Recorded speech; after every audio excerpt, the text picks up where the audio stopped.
about to listen to the Dr. Daliah Show. Sassy, stimulating medical talk radio. Any medical advice Dr. Daliah Wax gives on her show should not be substituted for an actual visit to your medical provider. And now, here's Dr. Daliah.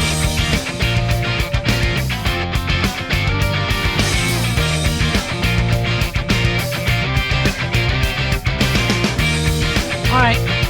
We are back on the Dr. Daliah Show. Thank you all for tuning in. 1-877-DOC-DALI, 1-877-DOC-DALI. So every 6 months, there's another study saying, those 10,000 steps that we're supposed to do for our good health is not the right number.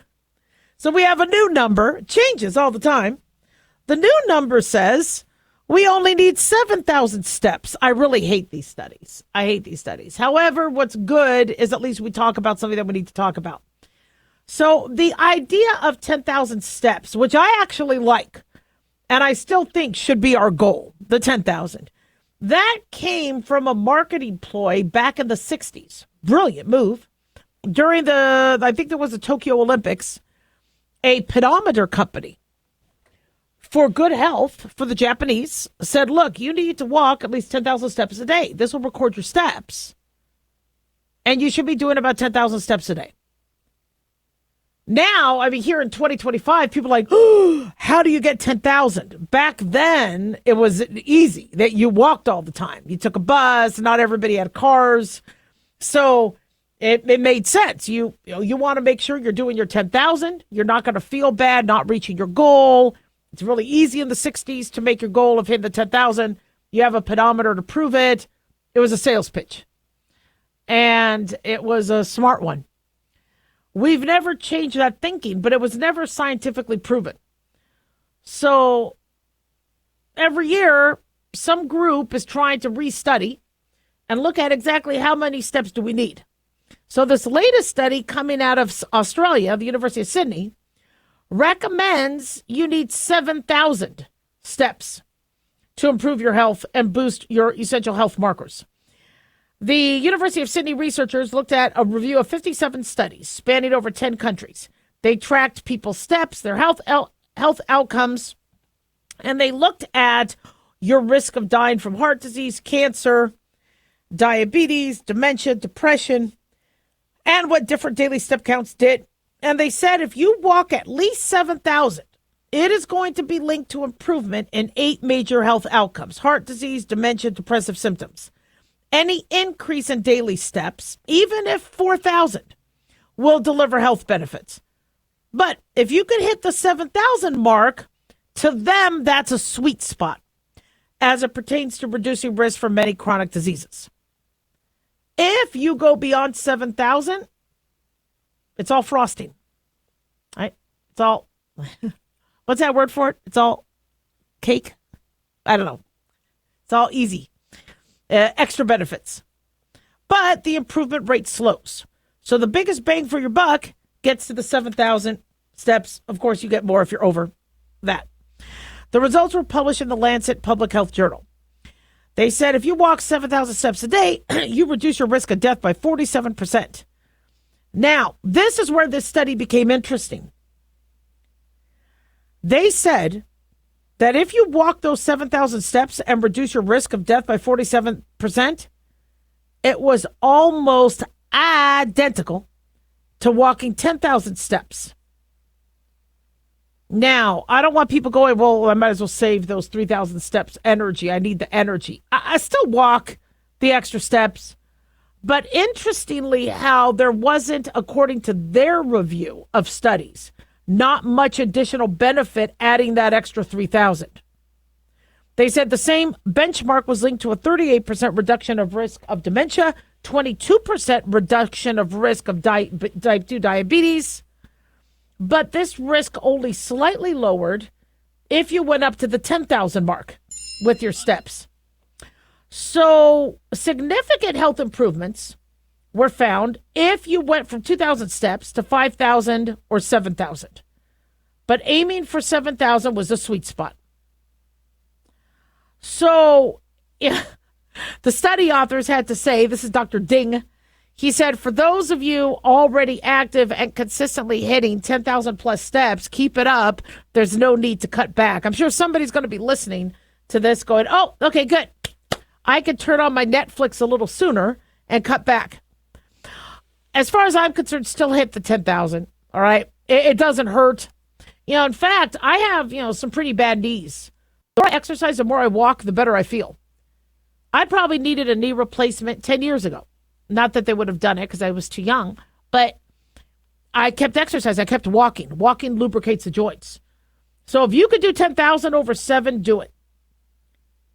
But what is fascinating is how there's certain things are not linear in life, where for every tick on the x-axis, it goes up a tick on the y-axis. Or, if you do one extra step, you increase 1% your health. You do an extra step. It doesn't work that way.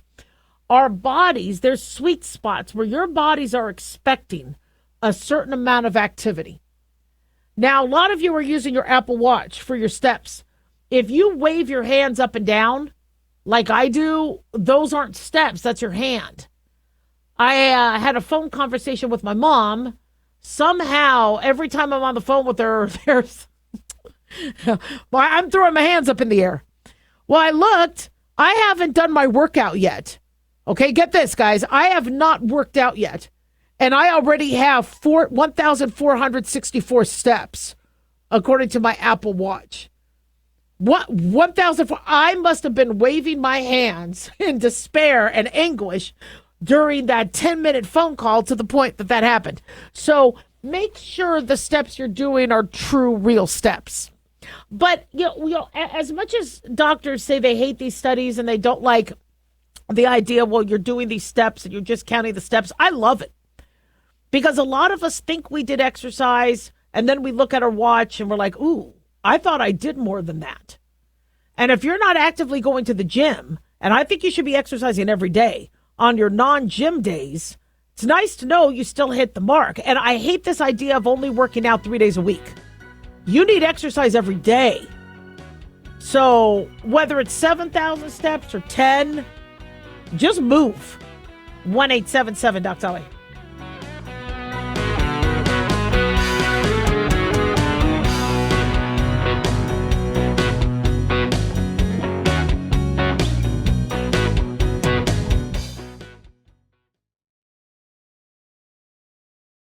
Dr. Daliah here. Are you tired, burned out, gaining weight, succumbing to the daily pressures of life? Well, how's your dopamine doing? How you feel right now, how you'll feel an hour from now, and how you'll feel next week is completely reliant on your dopamine.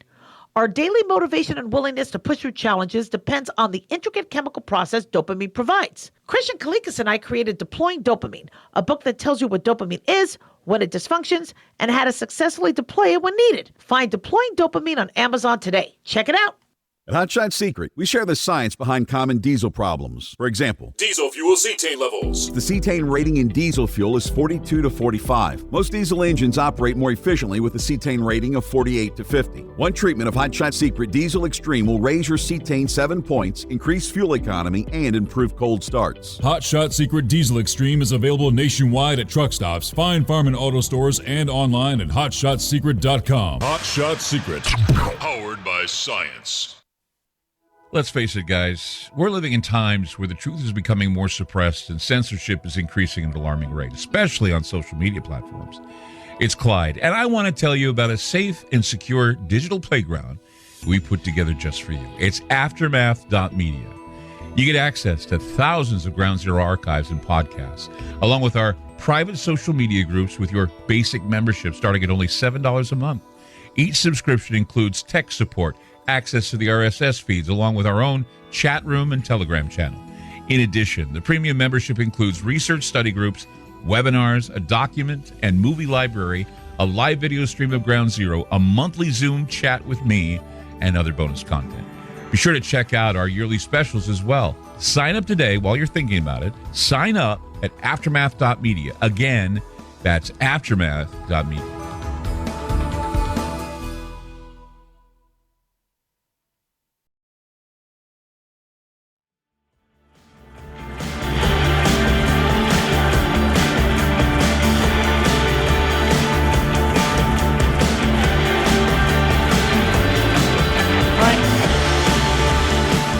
back on the Dr. Daliah Show. Thank you all for tuning in. 1-877-DOC Dali, 1-877-DOCDALI. Big thanks to Talk Media Network for making the show happen. Big thanks to Daniel, our producer. And big thanks to y'all for tuning in. We really do appreciate it. Don't forget to follow us on Twitter or X at Dr. Daliah, Facebook, The Dr. Daliah Show, and on YouTube, click like and subscribe. So I'm getting more positive about our future. I'm a lot more optimistic now about the border, the economy. A little nervous about AI and jobs, but I got to tell you, I was really nervous during the Biden administration.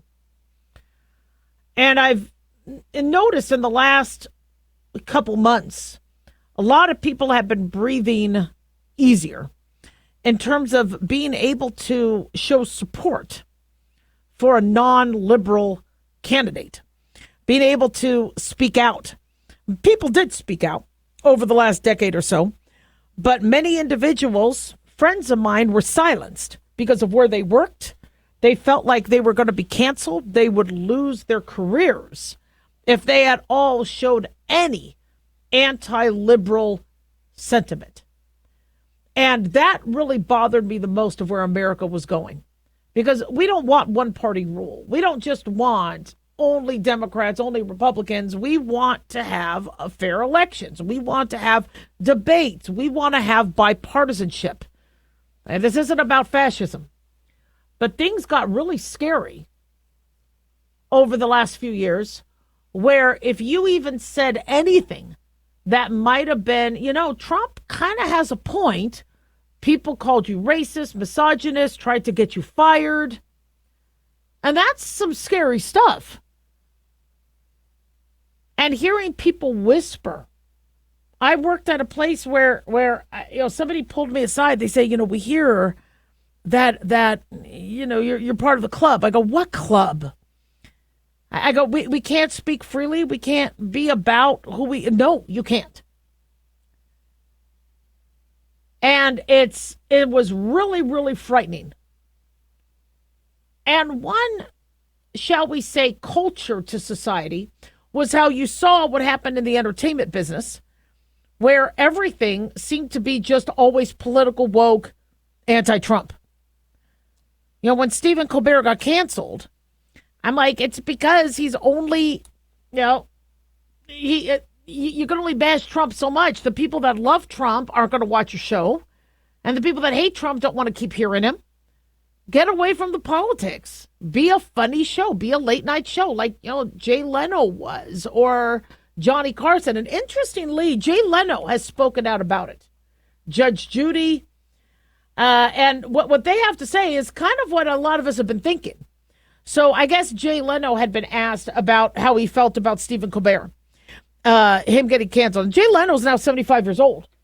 And he said, I like to think that people come to a comedy show to get away from the pressures of life.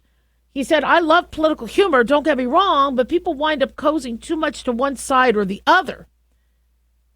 This was during an interview with the Ronald Reagan Presidential Foundation. He said, why shoot for just half an audience? Why not try to get the whole audience?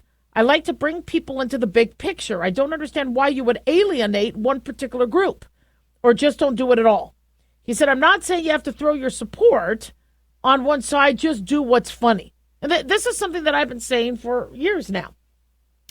You think you're preaching to the choir. Meanwhile, half of America, the majority of Americans are like, I don't agree with you. And one thing that made that was so important about this election, I know some people are thinking, well, it's because of the border, it's because of the economy, it's because of, he could promote or appoint new Supreme Court justices. To me, it was maybe finally society is listening to people, or they might never listen, but I hope they notice that we are not in agreement with a lot of what is being spewed. And no, we don't think, Tren Aragua or MS-13 people sneaking in with innocent migrants is a good thing. We think the border should be secure. And that's not racist. That's not anti-Latino. It's even more anti-Hispanic cultures if you are advocating for illegal immigration. because many people here of Hispanic origin or Latinos came here the legal way. My extended family is Puerto Rican. They did everything by the book. My father did everything by the book. And the average person living in America did. You think they want to be accused of coming over illegally when they went through the whole process? The idea that this world and society and entertainment is all on one side, and that, you know what, we're going to reinforce that because all our show will do is spew anti-Trump, anti-right jokes. Now, Stephen Colbert getting fired is a huge now step in the right direction. Not that I want to see the guy get fired. He's a talented guy. But in terms of maybe media understanding that that's not entertaining. And you might think you're preaching to the choir, but you're not. Judge Judy was pretty frank about what happened to Stephen Colbert. She said that TMZ asked her how she felt. She's 82 years old. She says, I have very little reaction. When a show loses money, it gets canceled. She says, I hear a lot of things. CBS is in the business of making money. They got to do what they got to do. Otherwise, your shareholders are going to sue you. Her advice to Colbert was rewire. You'll find something fun to do. I did. And I'm much older than you are. Nobody is crying a river because he had creative input on his show. And all he decided to do was be anti-Trump.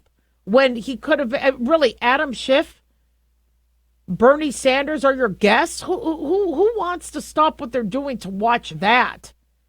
I'm not going to lose sleep to hear you talk to Adam Schiff. But that was his show. And what I want moving forward is you being able to be conservative, liberal, Republican, Democrat, independent, and not get canceled. Be able to feel like you have a home with a network or with a television show. You know, one of the reasons why all these older shows and older movies are in such demand is people are trying to find non-woke entertainment. And I don't even care about being entertained. What I care about is society saying, look, this is just who we are. We're just all Democrat or we're all liberal.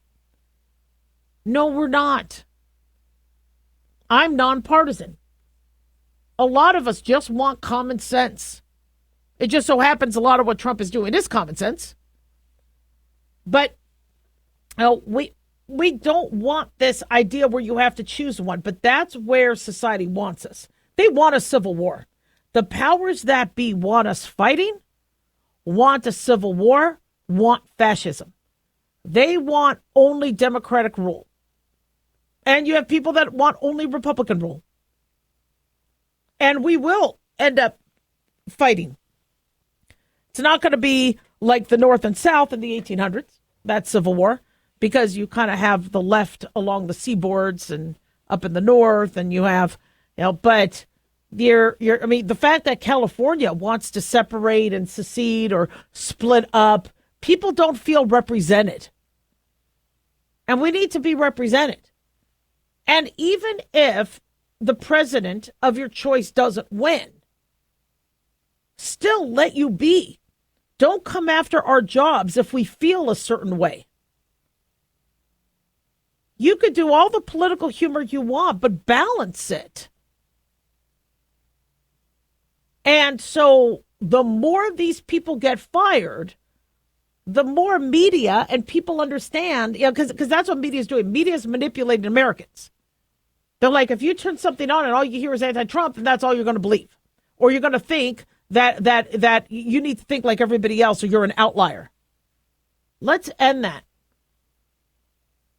You could be on, a political side of the spectrum. I mean, we don't want Nazis. That I'm not going to stand for. No freedom for that. That's disgusting. We don't want racism, anti-Semitism, misogyny. But if you are Republican, Democrat, Independent, Green Party, you have every right to be here, and you have every right to not be canceled or bullied. And people were bullied. Companies were boycotted. I mean, not cool.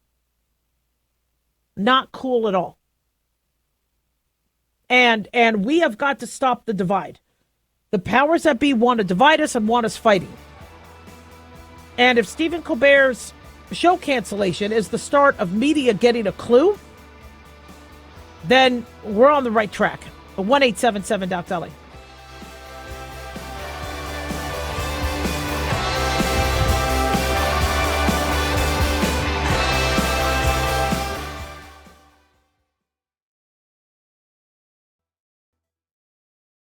At Hot Shot Secret, we share the science behind common diesel problems and their solutions. For example, diesel fuel cetane levels. in many states, the cetane rating in diesel fuel is 42 to 45. Most diesel engines operate more efficiently with a cetane rating of 48 to 50. One treatment of Hot Shot Secret Diesel Extreme will raise your cetane 7 points, increase fuel economy, and improve cold starts. Due to a cleaner burn, there are less hydrocarbons and particulate matter in your exhaust. This reduces the blockage of your diesel particulate filter. Using Diesel Extreme generates 83% less DPF regeneration. The 6-in-1 Diesel Extreme formula also includes the most concentrated detergent on the market, lubricity enhancer, water demulsifier, rust and corrosion inhibitors, and a fuel stabilizer. Hot Shot Secret Diesel Extreme is available nationwide at truck stops, fine farm and auto stores, and online at hotshotsecret.com. Hot Shot Secret. Powered by science.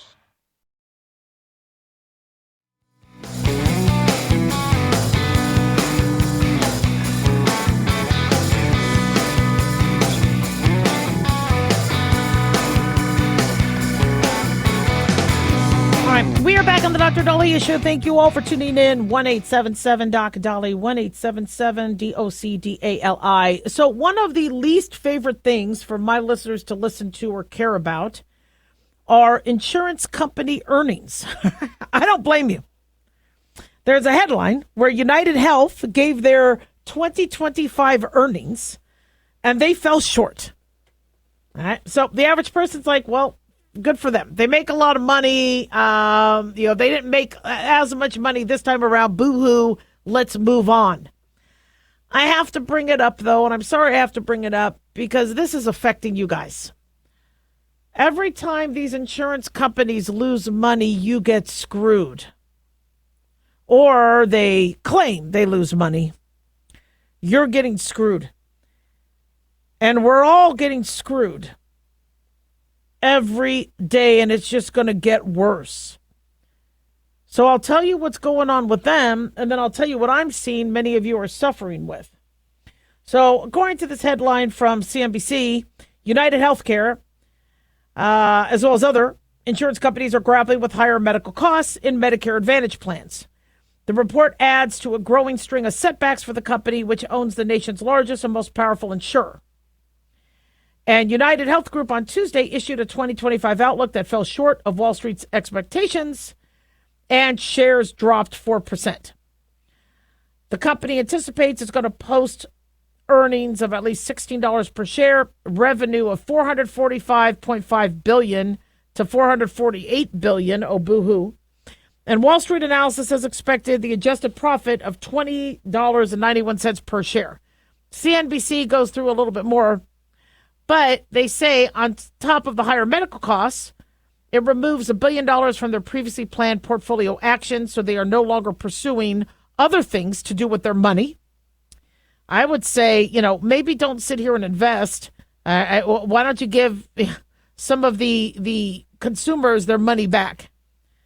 But what's happening are these insurance companies, especially after Obamacare, insurance companies are making a lot of money from the U.S. government. But consumers are like, to hell with this. Now that the deductibles, what did insurance companies do after Obamacare? They raised their deductible, which is basically they won't pay your medical care until you reach a certain amount. So my personal deductible was $10,000. So I would have had to spend at least $10,000 in medical bills before my insurance even lifted a finger. Or paid a penny. Well, if I'm fairly healthy, God willing, I never hit that. And by the way, it renews every year. So insurance companies have found ways to not pay. Then with telemedicine, you call the insurance company saying, I need a doctor. They say, go and use telehealth. So you tell the telehealth that, you have a laceration or you think you're having an ulcer, and the telemedicine company say, can you talk to your doctor about this? When can you follow up with your doctor? And you say, I don't have one because the insurance company told me to go to telemedicine. And telemedicine saves money because a lot of the telemedicine companies can't order tests. They can order maybe some, but not a lot. So these insurance companies are finding ways to save money, not to mention they're raising their premiums. So now you have individuals who are like, I'm not going to be paying thousands of dollars a month for a $10,000 deductible insurance plan. It's just not worth it. If I have a major medical issue, I'll just file bankruptcy. And that's where we're at. And the individuals who do need health insurance, they spend more than their $1,100 a month or $1,500 or $2,000 a month bills. If they have cardiac issues, renal issues, liver issues, they need cancer medication. So that means the majority of the population on these insurers' consumer list are people that need more output of their benefits. So these insurance companies are trying to find other ways to make money. They might be investing in other companies. They figure out other ways to, high interest bonds and accounts and whatever they could do to make sure they can still pay out claims. Now, maybe they need to lower some of their salaries. Maybe some of these big fancy buildings they have, they could maybe rip out the marble and put linoleum in. But no, they spend. So here, now I have patients, including myself, that have high deductibles, extremely expensive insurance. And still, I had a colonoscopy last year. I'm still getting bills from it. I thought the colonoscopy was supposed to be covered under Obamacare. It was my screening colonoscopy. No, they find ways to not pay. And now here you are without a doctor. You'll call into telemedicine with somebody called in the other day, and he used an electric screwdriver, and it dug deep into the pad of his thumb. So he had like a star-shaped laceration. One of the flaps was starting to turn blue because the venous pull wasn't, and it was pooling blood. And it was a deep cut. He calls telemedicine to give him antibiotics. I go, you need to get this repaired. He goes, I was just going to put a Band-Aid on it. I can't afford to go to the urgent care. Going to an urgent care now, they'll charge you $500. At least, depending on where you live, just to walk in the door.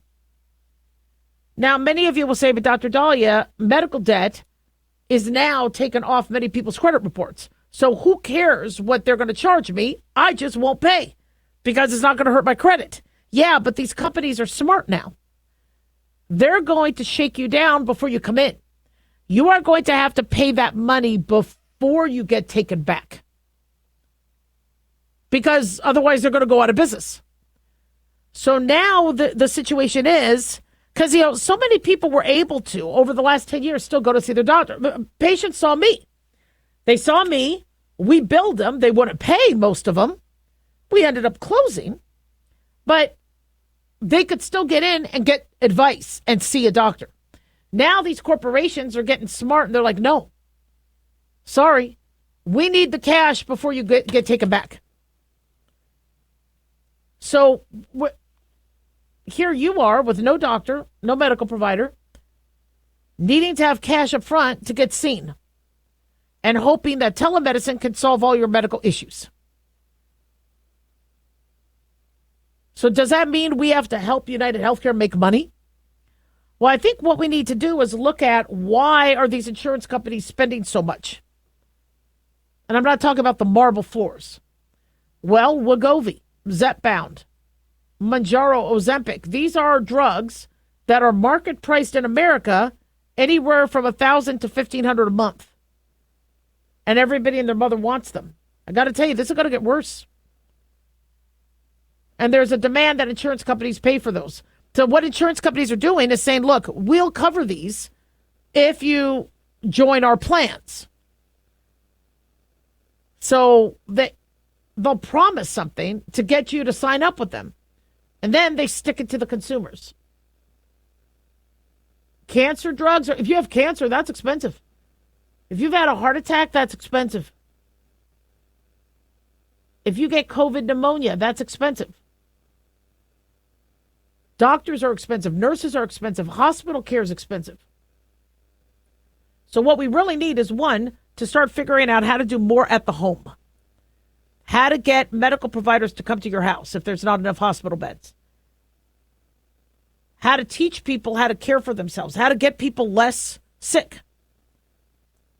Maybe we need to do everything RFK Jr. is saying in terms of fixing our food, getting off our butts, not eating all these preservatives, exposing ourselves to cancerous, carcinogens. But we all get sick. And if insurance companies are going to find every reason to not pay, we're in trouble. 1-877-DOC-DALIAH.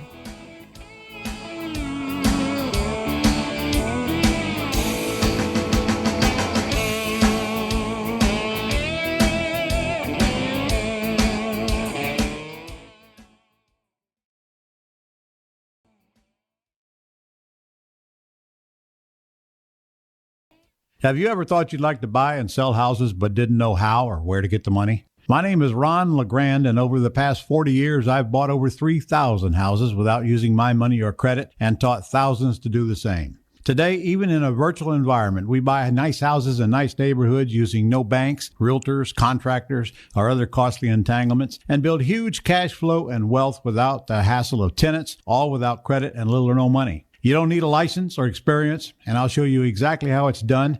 Text FREE to 99-799, and I'll send you my free training. I promise you I'll change the way you think about real estate and open the door to a new lifestyle that doesn't involve risk or rehabs and can quickly replace your current income. Text FREE to 99-799, and let me show you how to take your life back and build cash flow and wealth from your home. That's FREE to 99-799. Again, FREE to 99-799. As an organ donor, your story doesn't have to end. The good in you can live on. In fact, you could save up to 8 lives and restore sight and health for many more. Sign up right now online as an organ, eye, and tissue donor. You'll be happy you did. And just maybe, someone else will be happy too. Go to organdonor.gov. It saves lives. U.S. Department of Health and Human Services, Health Resources and Services Administration. Hi guys, Dr. Daliah here. Addictions can sneak up on us and come in many forms, whether it's drugs, alcohol, sex, video games, porn, or something less obvious such as food, internet, or shopping. Addiction can seem innocent at first and then evolve into an insurmountable evil. In our book, Addiction Basics, Caitlin Kalikas and I dive into the common addictions and provide tips for identifying and preventing these before they sneak in and take over our lives. Addiction Basics can be found on Amazon or my website, drdaliah.com. Check it out.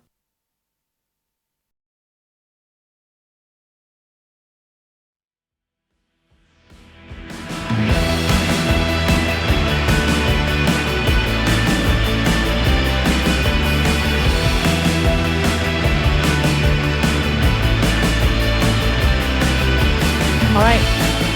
We are back on the Dr. Daliah Show. Thank you all for tuning in. 1-877-DOC-DALI, 1-877-DOC-DALI. So some of you, school is going to be starting in the next week or two. I'm a fan of shorter summer breaks. I think winter break should be a little longer because most of these kids come back sick from travel, and 2 weeks is not enough for Christmas, winter break. I think that should be expanded, but summer break is just too damn long. So if your kids are just sitting at home playing video games, yeah, get their butts back to school. But with school starting soon, some parents are thinking about homeschooling. And I've been asked, how do you homeschool? I don't know much about that. I'm no education expert. But what I do know is you do have to notify the public school system, and you do have to have some sort of a plan. So the first thing I think you need to do is, one, contact the local school district on how to do that. I know a lot of parents are afraid there's going to be backlash. There's going to be, listen, if you feel the best thing for your child is homeschooling, but understand, you should do that. But understand that you do have to have a plan. If you are going to be homeschooling your child, you need to have, make sure the child is going to be learning English, math, science, social studies, appropriate for the child's age, skill level. There are homeschool regulations per state. They will tell you what needs to be done. You have to also maintain records because there is state regulations and you have to be in compliance with them. And then you also want to make sure there's ways for that child to get extracurricular activities. Listen, I'm grateful to teachers. I know I have issues with long summers, and I have issues that our kids are not being proficient, but I don't blame the teachers. God bless our teachers. But the way we're doing schools, it's a mess. I've told you guys how we should be doing schools, 20 to 30-minute core classes in the morning, nothing longer, because these kids don't pay attention.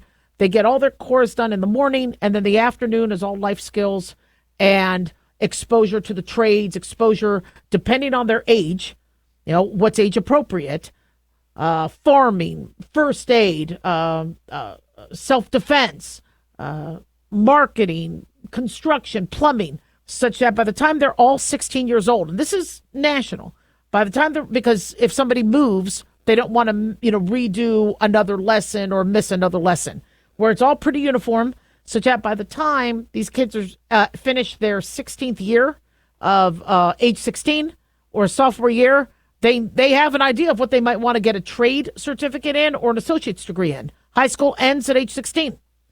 And then 17 and 18 years old, or your junior and senior year, is you getting your trade certification or associate's degree. All a part of the current funding, so it doesn't cost us any more for free college. Now we get away from that whole free college thing. And we restructure school so that everybody by the age of 18 either has an associate's degree or a trade certificate. And they knew what they wanted because all throughout their schooling, they had exposure. So that's how I think school should be. Not the teacher's fault, but the way it is now, kids are sitting on their butts, for 50-minute classes, not paying attention, dealing with their phones, struggling to get proficiency. Even kids that are excelling are being told that, we can't necessarily award you for that because then that hurts other kids. And it's just a mess right now. And kids learn at their own. They also learn differently. A teacher has 35 students in her class. And they present the lesson one way. But not all kids can learn that way. You have some kids that are more practical, apprentice style. Let me get my hands on it. You have others that could read through it. You have others that can do online. Others can't. So we really need to revamp how school is. But if you do want to homeschool, the first thing I think you have to do is fill out a notice of intent to homeschool. It has to be given within 10 days, no later than 10 days after the child is withdrawn from enrollment in public school. For Nevada, no later than 30 days after establishing residency in the state. So you give the child's full name, gender, parent's name, then you sign, I declare that I am the parent with control of charge of the child and the legal right to direct the education of the child, and as such, assume full responsibility for the education of the child while the child is being homeschooled. Then you have to attach a statement of the educational plan. Reading, composition and writing, mathematics, science, social studies, history, geography, economics, government. An education plan, they say, that contains these requirements must not be used in any manner as a basis for denial as a notice of intent to homeschool that is otherwise complete. They say the parent is not required to ensure that each subject is taught each year that the child is homeschooled. Now, I'm not sure why that was added. Maybe because some parents can't teach economics or government. I don't know. But there should be guidelines, and I believe there are, on what that child needs to be proficient in. Then you have to list the name of the most recently attended Nevada public school for Nevada. And then you sign, I guess, prohibit any release of information in this document. So there's some privacy, and then a little bit of legal stuff on there. So it's a simple form, but then you need to come up with a plan, and you need to ensure that, there's the proper education. Now, LANV is, I think, Leadership Academy of Nevada. It's a free online charter school. So there's online, now homeschooling and online schooling, and there's that serves grades 4 through 12. So, you understand there's a Bridgeway Academy, might homeschool grades K through 12. So you want to find the proper academy. Obviously, if it's free, that's, will help a lot of people out. But some of these might be, you might have to buy the courses.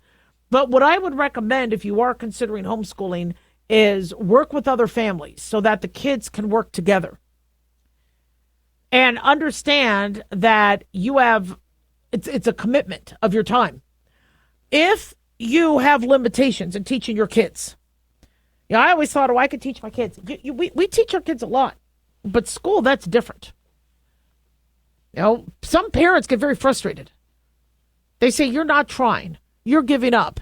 You're just like your father. You're just can't be doing that.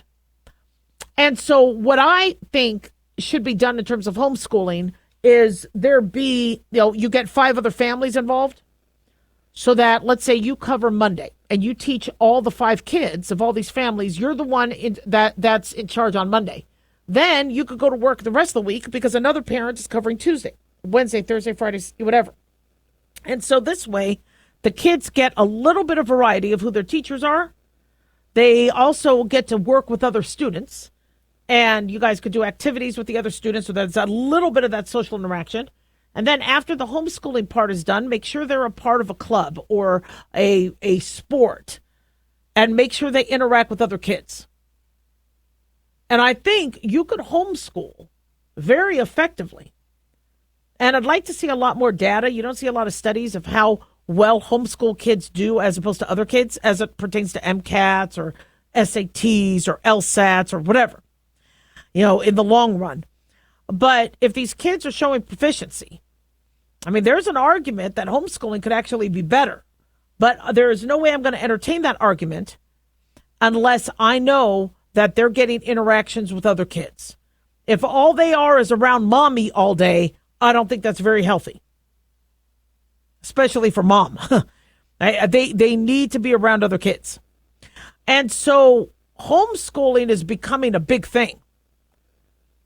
And the more parents that homeschool, the more these public schools are kind of going to get the message that they need to do school a little differently.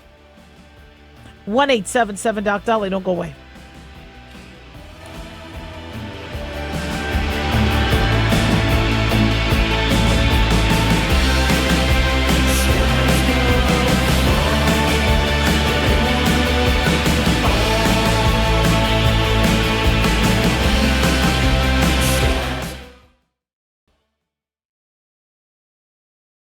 Can you believe, with all the recent violent protests, looting, and destruction, some areas are considering either defunding or abolishing the police? At a time when America's neighborhoods need the protection of police the most, some elected officials would rather create more chaos by playing politics. If you're sick of elected officials caving in to demands of the radical left, you're not alone. It's time we stand up and declare our support for local police. The majority of police officers are important partners in protecting our God-given rights.